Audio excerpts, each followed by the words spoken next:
Bismillahirrahmanirrahim. Əziz izləyicilər, Əyyam-ı Fatimədəyik.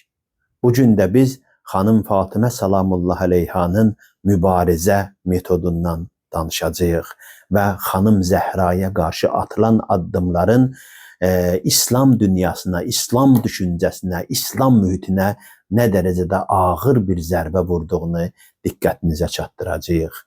Əvvəlki bəhslərimizdə qeyd elədik ki, xanım Fatimə Zəhra salamullah əleyha zamanənin xəlifəsinə etiraz eləyərək onun öz yerində olmadığını sübut elədi.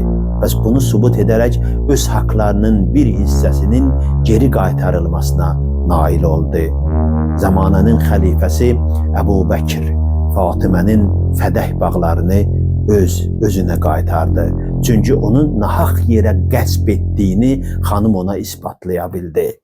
Lakin xanıma qarşı olan təcavüz bununla bitmədi.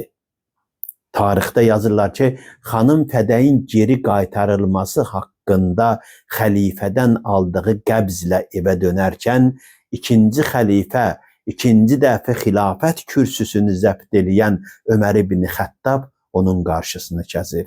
Peyğəmbər qızı, nədən belə sevinclisən?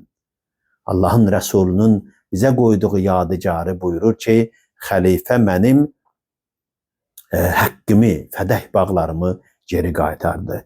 Bundan sonra zorla o xəlifənin yazdığı o vərəqəni onun əlindən alaraq, üzünə bir zərbə vuraraq, şillə vuraraq ona təzyiq göstərdi və o qəbzi, o vərəqəni cırıb yerə tulladı. Və bununla da ispat elədi ki, nə xəlifə qəbul anlayışı onun üçün məqbuldur, nə Peyğəmbər varisi olan Fatimə.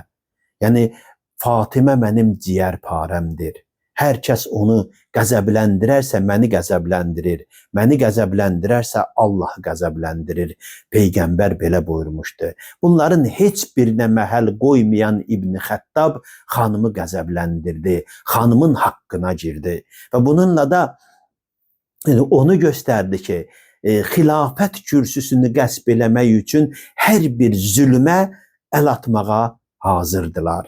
Və bu bir daha onu göstərdi ki, İslam dininin tənəzzülü, yəni İslam adından uydurulmuş İslamın tənəzzülü həmən o xilafət kürsüsünü qəsb eləyənlərin bu kimi məntiqsiz, bu kimi əsassız zorakılığı ilə başladı.